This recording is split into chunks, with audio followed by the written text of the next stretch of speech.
우리 광야 여정 통해서 받아야 될 응답, 이 제사장이라는 이 부분을 두고 우리가 하나님 앞에 예수 그리스도로 말미암아 주어진 축복이며 또 교회에 세우신 주의 종 목회자에 대한 중요한 기도를 회복할 수 있는 중요한 시간표를 주신 줄 믿습니다. 자, 구약의 제사장을 통해 하나님은 그리스도를 바라보게 만드셨습니다. 예수님께서는 자신이 제물이 되시면서 동시에 제사장의 사명을 감당하셨습니다. 영원한 속죄를 이루시기 위해 십자가에서 단번에 피 흘리심으로 다 이루었다고 말씀하셨습니다. 만인 제사장 시대에 제사장으로서의 성도로 우리 한 사람 한 사람이 지금부터 뭘 회복해야 되냐? 예수님이 이 땅에 오신 후 더 이상 제사장의 직책은 필요가 없게 됐습니다. 모든 성도 누구나 예수 그리스도를 믿음으로 말미암아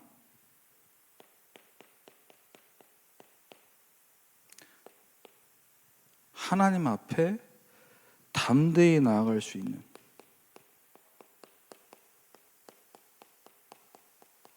자격을 얻은 것입니다. 그런데 누구나 다 하나님 앞에 나아갈 수 있는데 교회는 왜 있고 교회 목사님들은 왜 세우신 겁니까? 그 역할이 있다라는 거죠. 그래서 모두가 다 복음받은 이 시대에 그리스도 앞으로 나아갈 수 있는 영적 제사장이 되었는데 이 제사장, 목회자, 하나님이 세우신 중요한 의미가 있습니다. 이 시대에도 동일하게 대제사장 되신 그리스도께서 교회와 주의 백성들을 향해 누구를 통해 말씀하신다는 거죠? 큰 대제사장이신 예수 그리스도께서 주의 교회에 세우신 목회자를 통해 대제사장의 역할을 감당하도록 우리에게 날마다 예배의 축복으로 또 제사장의 역할 세 가지를 말씀하셨죠. 판결은 뭘 말하는 겁니까? 삶에서 주의 백성들이 응답받도록.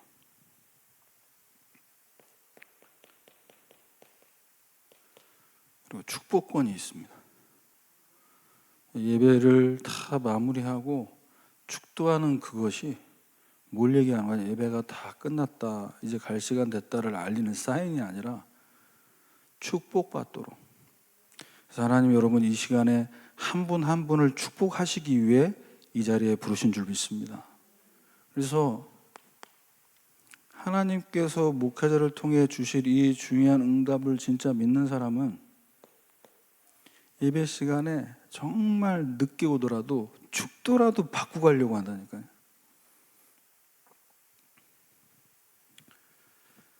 자, 오늘 말씀 제목은 제사장 직분의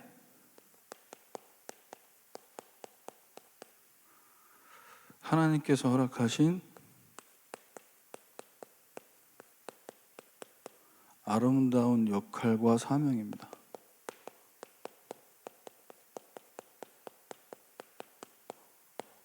지난주에는 아름다운 성전, 제가 평상시에 정말 쓰지 않는 단어 중에 하나, 아름다운, 뭘 보고 아름답다고 할 수 있을까? 그런데 하나님께서 세우신 주의 몸된 교회와 이 교회에 세우신 목회자와 또 여러분 한 분 한 분이 만인 제사장 되게 만드신 이 사건이야말로 너무나도 아름답고 축복된 응답이 아니겠는가. 그래서 감히 제가 아름다운이라는 단어를 다시 한번 2주째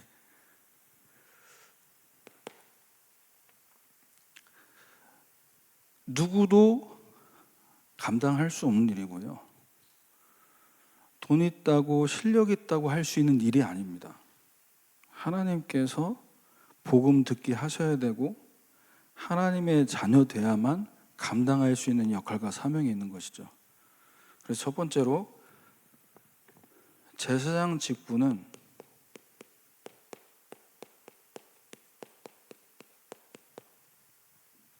누가 주신 겁니까? 여러분 한 분 한 분을 내가 우리 교회에 오게 된 나름 배경이 있고 또 이유들이 있으시겠지만 또 주의 길을 가고자 이 자리까지 기도하면서 인도받으신 우리 교육자분들 저를 포함해서요. 개인이 하나님 앞에 응답 받은 부분이 있지만 그 모든 것은 하나님께서 직접 구별하여 택하신 줄 믿습니다. 하나님께서 택하신 거예요.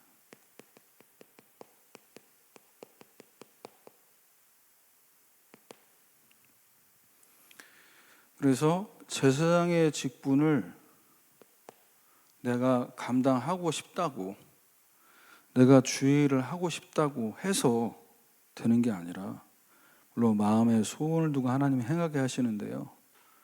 근데 그 마음의 소원을 하나님이 주시는 거죠. 그리고 행하게 하시는 것도 하나님이십니다. 그래서 이 절대 주권을 여러분 인정하시면서 평생토록 우리가 영적 제사장의 축복을 누리는 가장 중요한 비밀은 주님 앞에 가는 그날까지 우리가 예배자로서 서야 됩니다.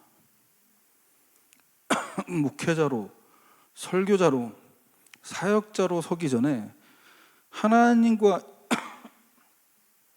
죄송합니다.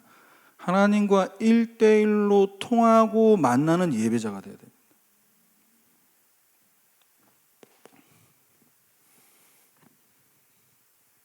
자, 하나님께서 이 제사장 직분을 주시기 위해 직접 구별하여 택하셔서 부르셨는데 이 직분은 어떤 직분입니까? 섬기는 직분입니다. 섬김을 받는 것이 아니라 섬기는 직분입니다. 근데 가장 먼저 누굴 섬겨야 되냐? 하나님 한 분만을 섬기는 직분이 먼저 돼야 됩니다.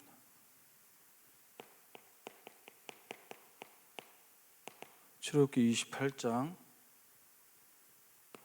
1절에 이스라엘 자손 중 많은 이스라엘 자손들이 있지만 그들 중 네 형 아론 그 아들들 그와 함께 내게로 나오게 하며 나를 섬기는 제사장 직분을 행하게 하되. 하나님 섬기라고 하나님이 택하셔서 부르신 겁니다. 이스라엘 자손들 지파 가운데 12지파를 뺀 레위 지파 가운데. 그래서 하나님께서 직접 택하시고 부르셨다라는 이 부분을 알고 뭐 해야 되냐? 제사장의 직분을 감당하기 전에 늘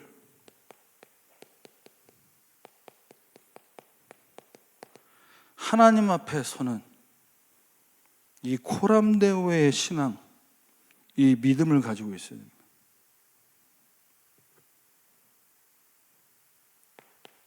출애굽기 28장 3절을 보면요.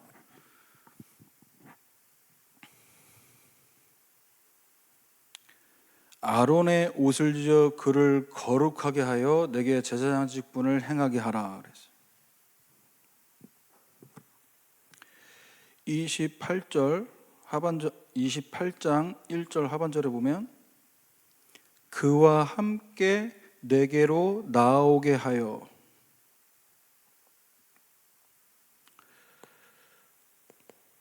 사람 앞에 서 있는 것이 사실은 쉽지 않습니다. 뭐 무대 체질인 분들은 모르겠는데요. 근데 아무리 무대 체질이어도 저 밑에서 이 위로, 이 위에서 이 위로, 이 위에서 위로 올라갈 때마다 긴장감이 달라요. 왜 그러냐? 내가 심장이 쫄려서가 아니라 하나님 앞에 서야 되는 겁니다.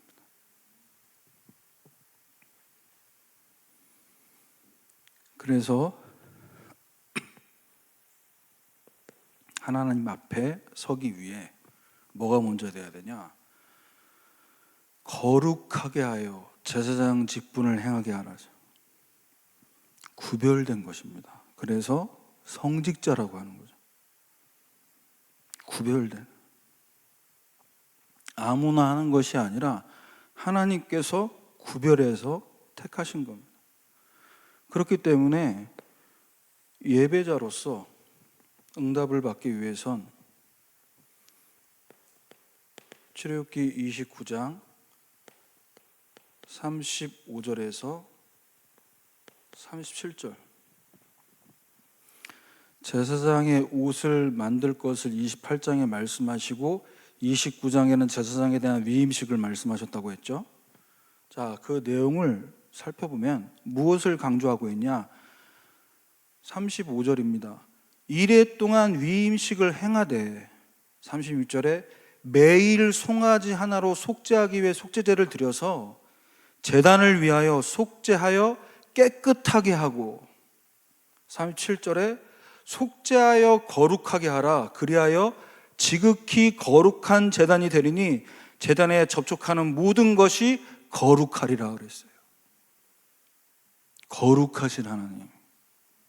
무슨 말이냐? 하나님은 죄와 함께 하실 수 없는 분이라는 겁니다. 그렇기 때문에 죄인된 우리에게 뭐가 필요하냐? 매일 제사가 필요해요. 매일 예배 축복 누려야 되는 겁니다. 그래서 이 지금 피제사가 우리에게 있어서는 굉장히 이게 사무치는 단어가 돼요.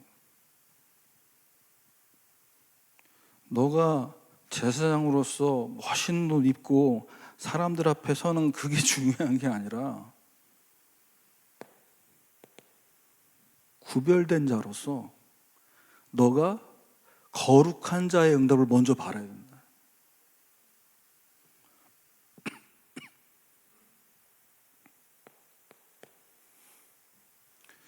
어떤 메시지를 전해야 되고 어떤 말씀을 나누고 어떤 은혜를 전달해야 될까? 이것도 너무 중요하지만 우리 자신이 제사장으로서 여러분들이 앞으로 만나게 될 영혼들과 현장에서 말씀으로 사역하시기 전에 우리 자신이 하나님 앞에서 뭐가 돼야 되냐? 거룩한 구별된 자로 먼저 세워져야 될 줄 믿습니다. 죄를 가까이 하실 수 없는 하나님. 그래서 우리에게 피언야 피제사를 말씀하신 거예요.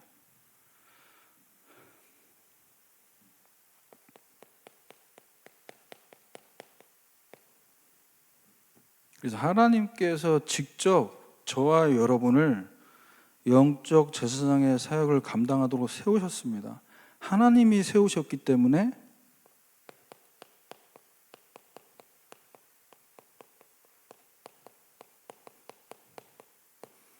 하나님께서 우리를 통해 일하시도록 만들어야 돼요. 무슨 말이냐?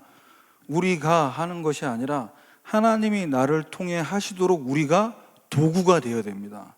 우리의 몸을 드려야 됩니다. 우리의 입술을 맡겨야 됩니다. 그래서 이 위에 서서 말씀 전하기 전에 또 기도하고 또 기도하고 내 말을 하지 않도록. 저는 이 부분을 제가 중직자하고 안수집사하고 또 이 신학을 두고 10년이라는 시간을 기도하면서 하나님 앞에 계속 질문했던 게 이 부분이었습니다. 하나님, 나를 부르신 게 맞습니까? 하나님 나를 통해 무엇을 행하길 원하십니까? 이 부분에 대한 것을 계속 말씀으로 확인하다 보니까 시간이 흘러서 10년이 지나가더라고요. 청년 때부터.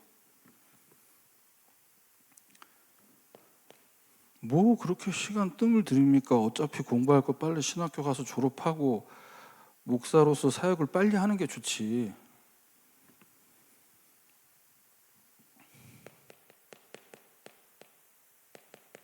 출애굽기 28장 1절 3절 앞에 본문 다시 한번 말씀 나눠보면요, 네 형 아론과 그 아들들 그와 함께 그들을 내게 나오게 하고 제사장 직분을 행하게 하되.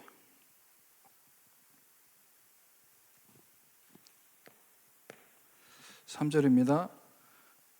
아론의 옷을 지어 거룩하게 해서 내게 제사장 직분을 행하게 하라.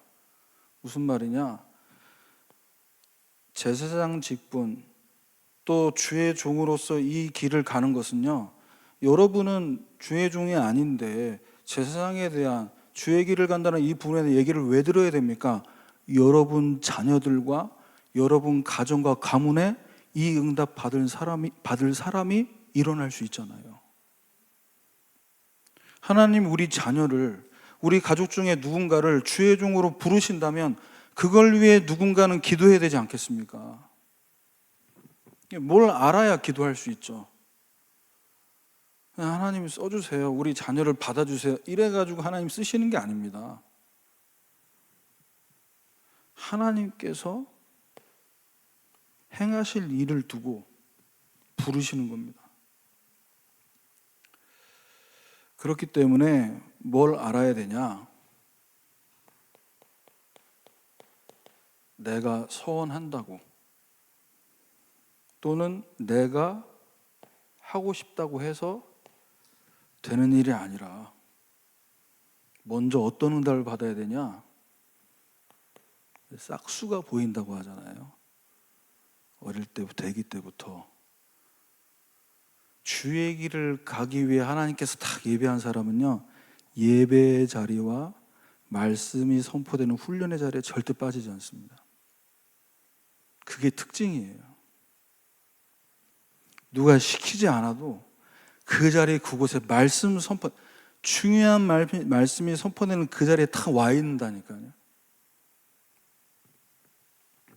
왜? 하나님께서 말씀으로 세우시고 말씀을 주셔서 행하게 하실 일이 있기 때문에 말씀 받는 자리에 나오게 만들어요, 하나님이. 그래서 제자는 예배와 훈련을 통해서 하나님께서 찾게 만드시고 그걸 통해서 우리 편에서는 만들어진다는 표현도 할 수 있는 겁니다.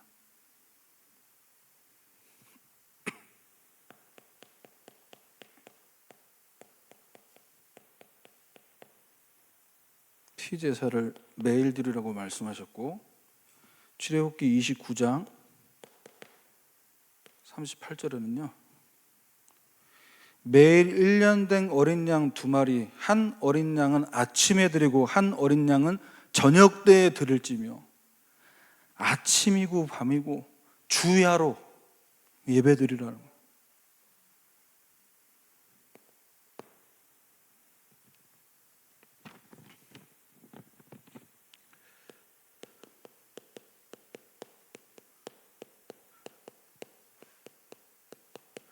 자, 제사장의 역할을 감당하기 위해서 어떤 부분에 우리가 기도하면서 심부름해야 됩니까? 일단 이 제대로 내가 있는 위치에서 하나님이 감당하길 원하시는 역할을 제대로 할 수 있으려면요, 나부터가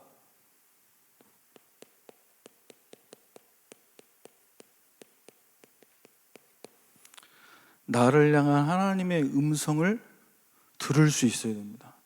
그래야 하나님의 음성을 듣게 만들 수 있어요.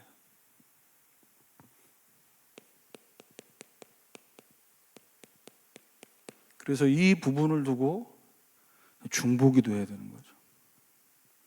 하나님이 보내주신 새 가족들, 또 다른 교회에서 신앙생활하다가 오신 분들, 이분들이 교회에 와서 나에게 하나님이 말씀을 통해 음성을 들려주시는 것을 듣게 될 때 교회화의 응답은 되어지는 겁니다.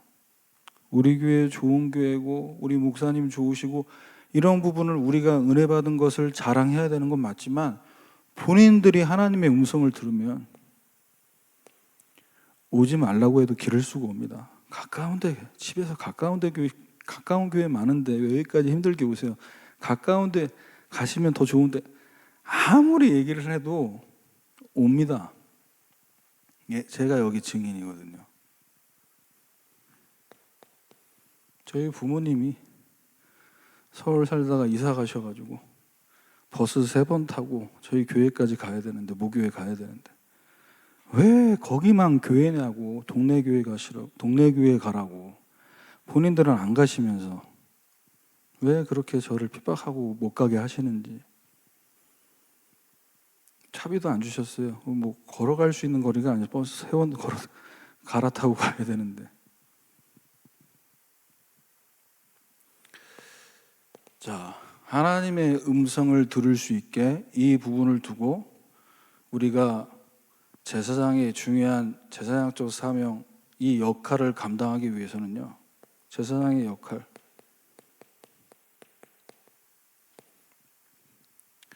예배 인도입니다. 예배 인도자로, 사회자로, 또 말씀을 전하는 자로, 여러분들이 있는 지역에서 또 1:1 양육이나 또 성경을 통해서 누군가 한 분 한 분을 가르치려고 할 때 그게 이제 예배 형식이 돼야 되죠. 그렇다고 했을 때 절대 여러분들이 잊지 마셔야 될 게 있습니다. 뭘 잊지 말아야 되냐? 출애굽기 29장 42절에 여호와 너희가 대대로 여호와 앞 회막문에서 늘 드릴 번제니라. 지금 말씀을 전하기 위해, 내가 뭔가 이분을 양육하기 위해 예배 형식을 띠는 것을 취하면 안 된다는 거죠. 하나님 앞에 예배하는 것이 우리에게 주가 되고, 그 속에서 응답받은 것을 나누고 포럼하는 것들이 부가 돼야죠. 늘 드릴 번제. 내가 오늘 말씀 나누고 말씀을 전하는 이 모든 것의 시작이 내가 예수 그리스도로 말미암아 구원받은 것에 감사해서, 그것에 감격해서 헌금하고, 그것이 감사해서 기도가 되고, 이걸 잊지 마시래요. 그럴 때 29장 43절입니다. 거기서 이스라엘 자손을 만나리니 내 영광으로 말미암아 회막이 거룩하게 될지라. 회막이 거룩하게 된다. 그냥 교회가 아니고 내 교회, 우리 교회, 한국의 동네에 얼마나 많은 교회 있습니까? 그런데 이 많은 교회 가운데 우리 교회, 왜 나를 하나님이 그 많은 교회와 많은 목회자들 가운데 언약교회로 또 담임 목사님을 만나게 하셨을까?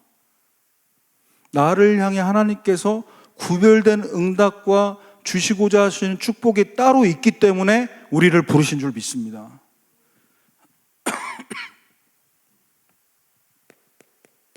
그래서 44절에 회막과 제단을 거룩하게 하며 아론과 그의 아들들도 거룩하게 하며 내게 제사장 직분을 행하게 하며, 우리 교회와 우리 목사님을 나를 위해서 하나님께서 구별하셔서 이렇게 만나게 하신 줄 믿습니다.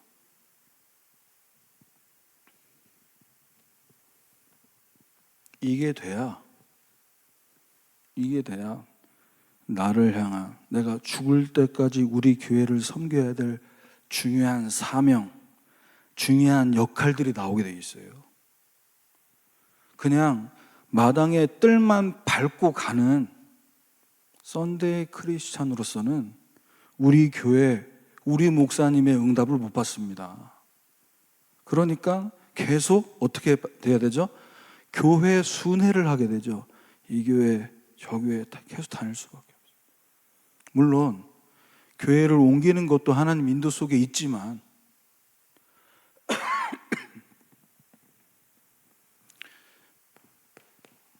45절에서 46절입니다. 내가 이스라엘 자손 중에 거하여 그들의 하나님이 되리니, 46절에 그들을 애굽 땅에서 인도해낸 줄 알리라. 나는 그들의 하나님 여호와니라. 우리가 하나님의 음성을 듣고 예수 그리스도로 말미암아 구원받고, 이제는 우리가 구원받은 것으로 끝나지 않고 가나안 정복이라는, 출애굽 이후에 가나안 정복의 여정을 계속해서 이어가기 위해서는 어떤 중보자의 역할을 감당해야 됩니까? 이 언약의 바톤을 하나님의 다음 세대에 전달해야 됩니다.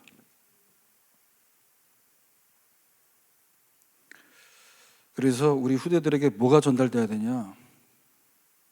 엄마 아빠가 신앙생활을 잘해서 너희들 이렇게 덕보고 너희들이 이렇게 편안해진 거야가 아니라, 엄마 아빠는 언젠간 떠나고 언젠간 늙게 되지만 너희들은 하나님의 백성으로 하나님께서 너희들을 키우시고 인도하시고 지키실 것이다. 엄마 아빠를 대신할 수 있는 누군가 있을 수 있지만 하나님을 대신할 수 있는 사람은 이 땅에 없다. 그러니까 너희들은 교회를 두고 목회자를 두고 기도할 때 진짜 기도해야 된다. 그 누구도 하나님처럼 될 수 없고, 그렇게 어느 조직과 어느 단체의 목회자가 신격화돼서는 안 돼요. 하나님이 아닙니다. 하나님이 쓰신 것이죠. 그리고 뭔가 하나님인 것처럼 생각하기 때문에 무리한 것을 요구하기도 하죠. 믿음의 대상이 아닙니다. 여러분, 하나님 한 분만 바라보고 하나님에 대한 믿음과 이 믿음의 유산을 후대들에게 전달하시길 바랍니다. 그래서 제사장으로서 역할, 우리가 있는 위치에서 내 말, 내 경험이 아니라 말씀을 듣게 해야 됩니다. 말씀을 전달하려면요,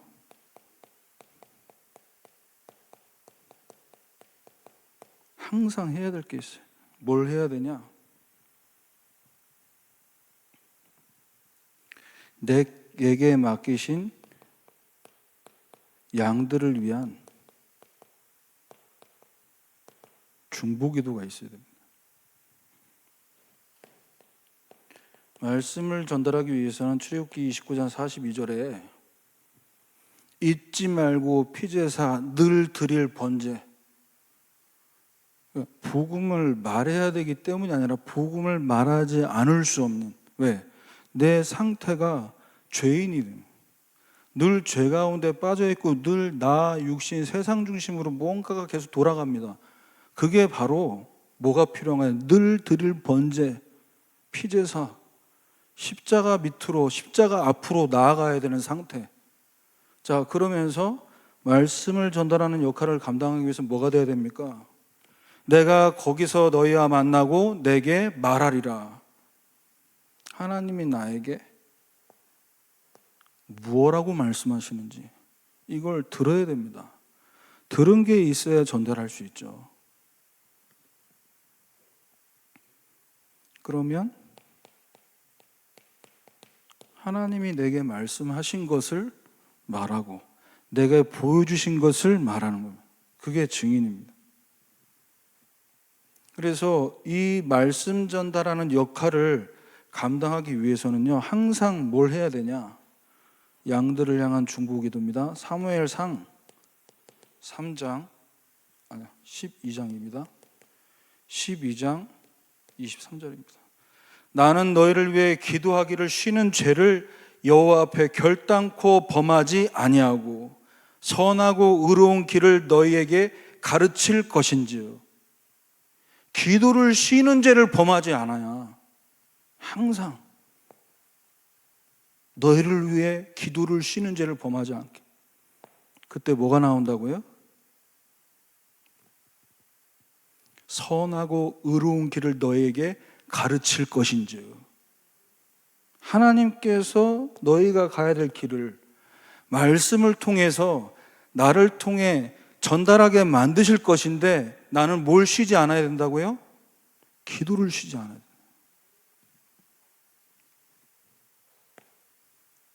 그래서 우리에게 주신 제사장 역할을 감당하러 주신 이 말씀을 갖고 결국 이게 어디로 가야 되냐? 끊어지지 않고 삶으로 이어가게 만드는 거예요.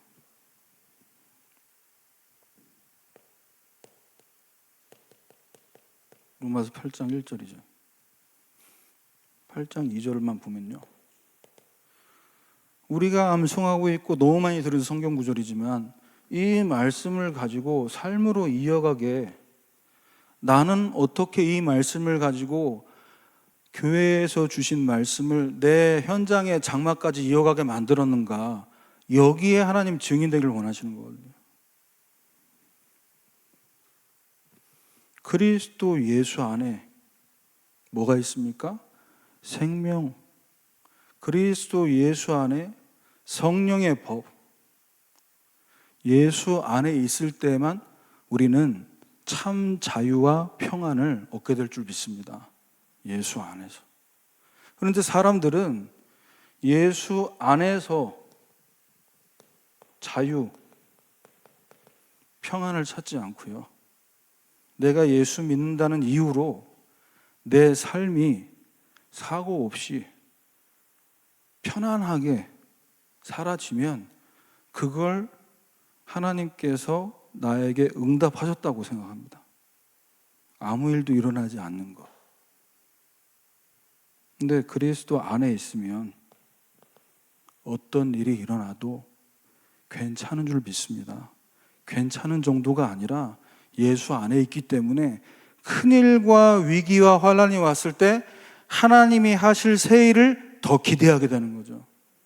하나님이 새 일을 시작하시려고 지금 새 일의 반대는 뭡니까? 옛날 것들 다 정리시키는구나. 새 일을 해야 되니까요. 새 일을 하려면 어떻게 됩니까? 두꺼봐 헌집 줄게 새집 따고 해야죠. 헌집을 허물어 야죠. 그래야 새 집을 얻죠. 그리스도 안에서. 그래서 하나님은 저와 여러분이 해야 될 역할이 말씀 받고 나처럼 하면은 당신도 된다, 뭔가 가르치는 역할이 아니라 증인으로 민수기 6장 23절에서 27절 말씀. 아론과 그의 아들들에게 말하여 이르시기를 너희는 이스라엘 전을 위해 이렇게 축복하여 이르되 여호와는 내게 복을 주시고 너를 지키기를 원하며 그 얼굴을 내게 비추사 은혜 베푸시기를 원하며 평강 주시기를 원하노라. 이스라엘 자손에게 축복할지니 내가 그들에게 복을 주리라.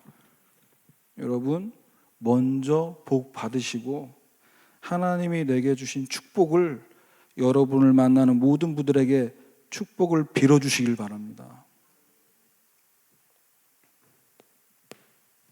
마지막 세 번째입니다.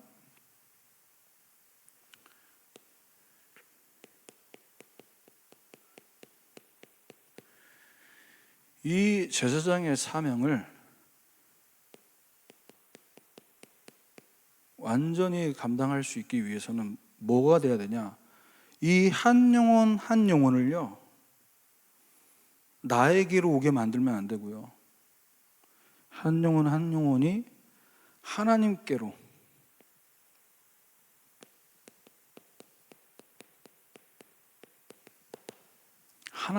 데리고 가야 됩니다. 다시는 날 찾아오지 않고 하나님 앞으로 나아가게 만들어야 됩니다. 정말 내가 무슨 말씀 전해야 될지 모르고 내가 이 사람 양육할 수 있는 훈련도 안 됐습니다. 목사님, 어떻게 이 영혼을 도와야 됩니까? 같이 예배 드리러 가자. 손잡고 예배 자리에 나오시면 됩니다. 주일 예배 같이 기도하러 가자.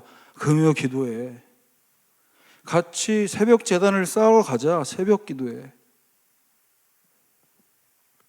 가장 잘하는 사역에 그렇게 될 때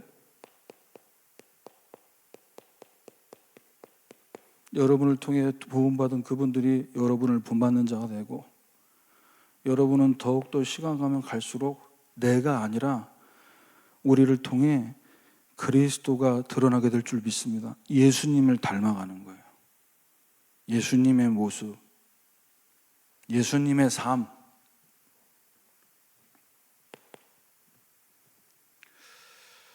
자, 예수님께서 제사장으로 오시면서 동시에 제물 냈다고 말씀하셨습니다. 제사장의 사명을 감당하기 위해서는요, 뭐가 각오되어야 되냐?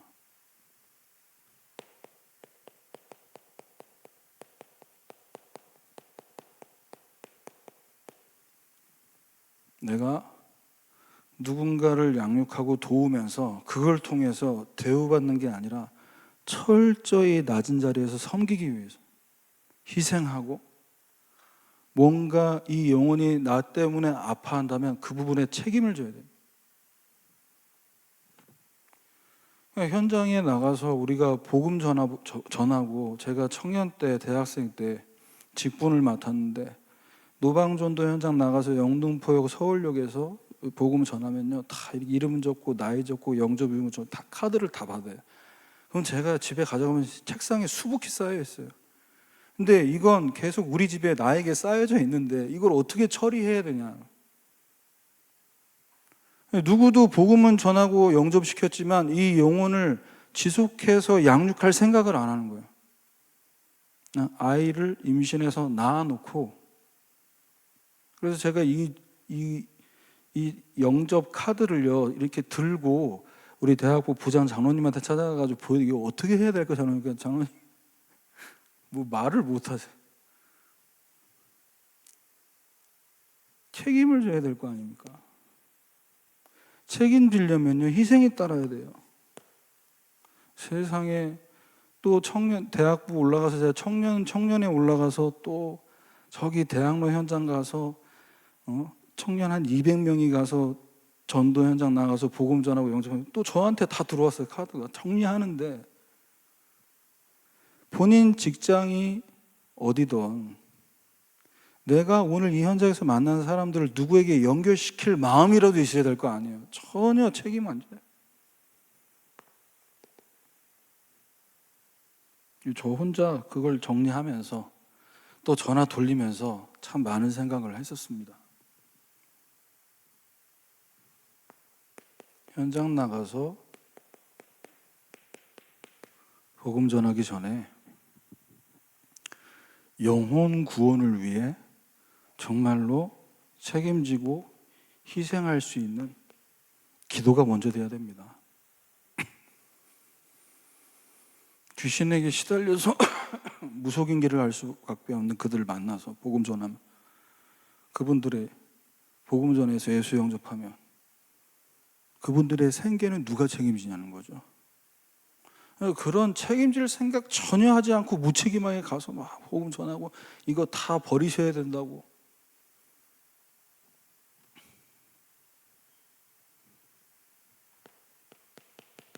요한복음 1장 29절입니다. 보라, 세상 죄를 지고 가는 하나님의 어린 양이로다. 모든 죄의 짐을 지고 가시기 위해 예수님은 직접 제물이 되셨고 제사장의 역할을 감당하고 그 사명 감당하기 위해 그 길을 가신 겁니다. 그래서 우리는 주님이 가신 이 길을 바라보면서 영혼 구원을 위해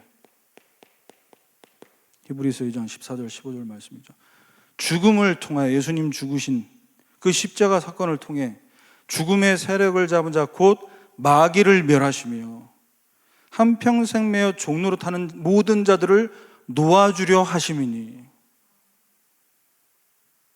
예수님이 십자가에서 죽으심은 그 죽으심을 통해 죽음의 세력을 꺾으시고 종로로 타는 그들을 살리시기 위해서 죽으셨는데, 그러면 나는 주님을 본받는 자로 이 영혼 구원을 위해 어떻게 기도해야 될 것이냐. 누가복음 22장 42절에서 44절 말씀입니다. 예수님이 이 십자가를 지시고 가야 될 이 고난의 길을 두고 하나님께 기도하십니다. 아버지의 뜻이거든 이 잔을 내게서 옮기옵소서. 그러나 내 원대로 하지 마시고 아버지의 뜻대로, 아버지의 원대로 되기를 원하나이다. 우리가 제사장의 사명 감당하기 위해서요, 책임져야 되고 희생해야 될 이 부분을 두고 쉽지 않습니다. 시간을 정하고 시간을 내서 내가 다 막 기도하면서 한 주 동안 기도하고 막 성령 충만 받고 차 타고 가는데 다 도착했어요. 1시간 걸려서 갔어요. 이제 다 와가요. 그런데 전화 옵니다. 전사님, 목사님, 오늘은 제가 사정이 생겨서. 그래, 알았어. 조용히 핸들을 돌리죠. 하나님은 우리의 모든 수고를 다 보고 계신 줄 믿습니다. 하나님은 보고 계십니다. 하나님은 갚아주십니다. 그래서 우리가 이 기도를 해요, 예수님처럼. 그러면요, 43절입니다. 천사가 하늘로부터 예수께 나타나 힘을 더하더라. 주님께서 힘 주십니다. 예수님께서는 어떻게 기도하셨냐? 힘쓰고 애써 더욱 간절히 기도하시니 땀이 땅에 떨어지는 핏방울 같이 되더라 그랬어요. 이렇게 예수님 기도하셨습니다. 제사장의 역할을 감당하는 것은 기도하고 말씀 전하면 되지 이렇게 간단한 것이 아닙니다.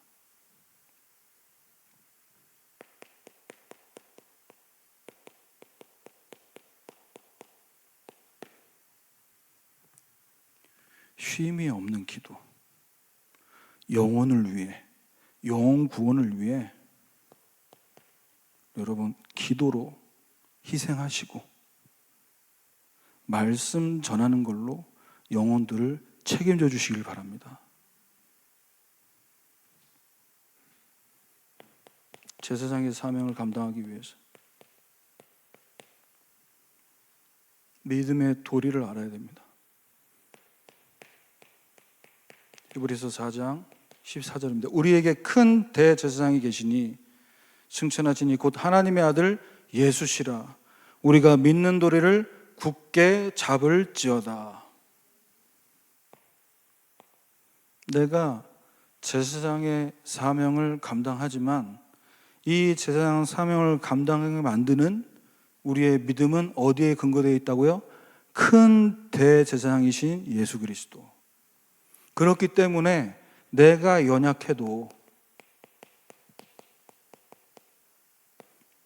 주님께서 나를 통해 일하기를 원하십니다.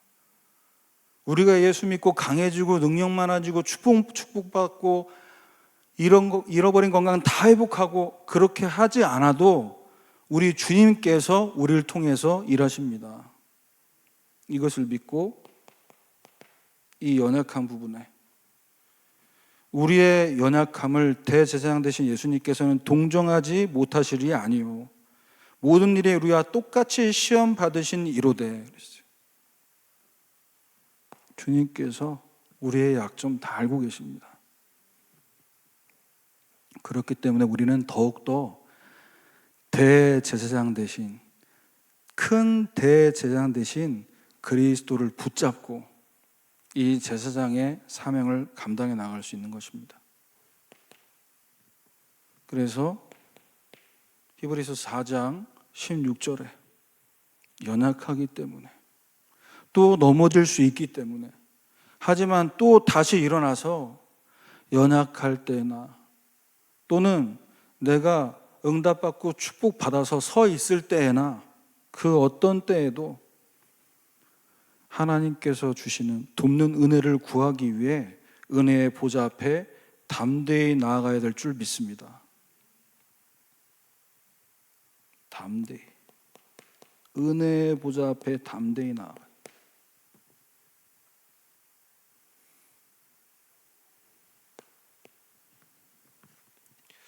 결론입니다. 제사장적 사명, 역할을 제대로 감당하려면요,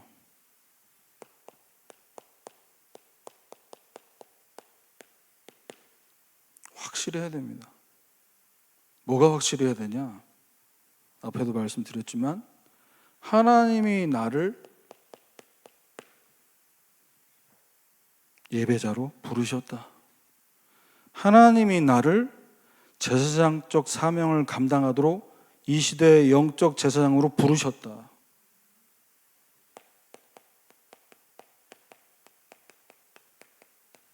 하나님의 택함 받은 자들입니다.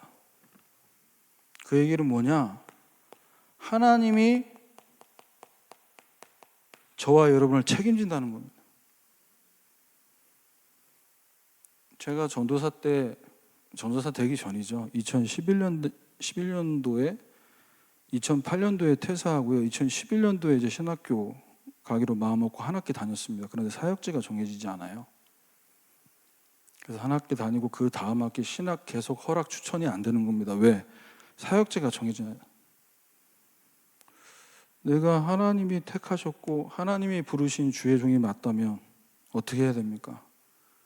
학교 법대로 휴학해야죠.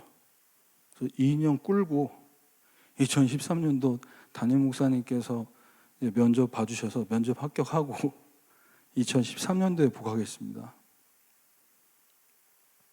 지금 와서 이런 얘기 할 필요는 없겠지만 하나님이 나를 부르시고 택하셨는데, 그런데 나중에 보니까 다들 휴학 안 하고 가라로 서로 만들어가지고 학교 다 다녔더라고요. 저만 바보지 됐더라고요. 뭐 말씀드리려고 하냐?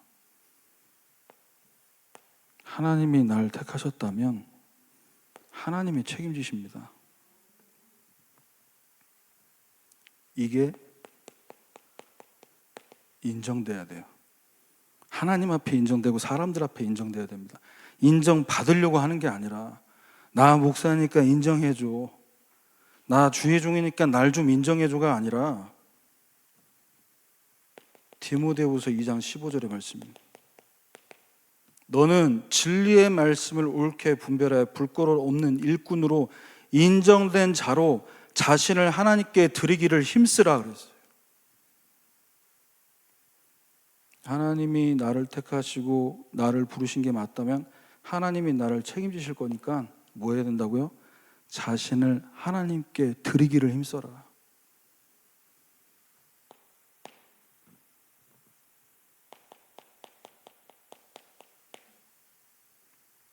나를 왜 부르셨습니까? 나를 통해서 하나님이 하실 일이 있는 거죠. 하나님이 사용하시기 위해서. 그렇기 때문에 나를 통해서 하나님이 어디로 인도하실지 이 부분을 기도하면서 구해야 됩니다. 사도행전 20장 24절입니다. 나의 달려갈 길, 주 예수께 받은 사명, 이 하나님의 복음을 증언하는 일을 마치려 하면은 내 생명을 조금도 귀한 것으로 여기지 아니하노라.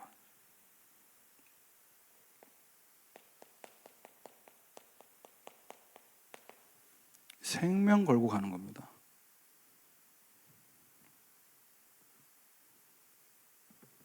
전도사 되다가 목사 되면 형편 나아질 것 같고, 부목사 생활하다가 담임 목사 되면 뭐 내 인생에도 해 뜰 날 있겠지, 꽃길만 걷겠지, 그렇지 않습니다. 주님이 가신 길을 바라볼 때 이 길은 고난의 길이고요. 나를 드리고 생명을 바치는 일입니다. 여러분, 교회와 하나님이 세우신 주의 종 목사님을 위해서 우리가 어떤 마음으로 기도해야 될지 이번 한 주간 잘 묵상하시면서 내가 제사장이고 하나님이 세우신 대제사장의 역할을 감당하는 주의 종을 위해서 우리가 정말 마음에 담고 기도하다가 교회의 응답을 더욱더 깊이 받는 한 주간 되시기를 주님의 이름으로 축원합니다. 하나님 감사합니다. 제사장으로 우리를 택하시고 부르신 하나님, 이제 우리가 이 제사장의 사명을 온전히 감당해 갈 수 있도록 날마다 하나님께서 내게 주신 그리스도의 복음과 이 복음을 말할 수밖에 없는 이유들이 나 자신과 교회 현장 속에서 발견되게 하여 주옵소서. 그래서 복음 증거를 위해 사람들을 하나님께로 데려가며 이들을 위해 기도하는 이 제사장의 역할과 사명이 우리에게 일이 아니라 우리에게 감사로 되어지는, 그래서 하나님이 기뻐하시는 자로 우리 자신을 하나님 앞에 드릴 수 있는 우리 모든 주의 백성들 될 수 있도록 인도해 주옵소서. 예수 그리스도의 이름으로 기도합니다. 아멘.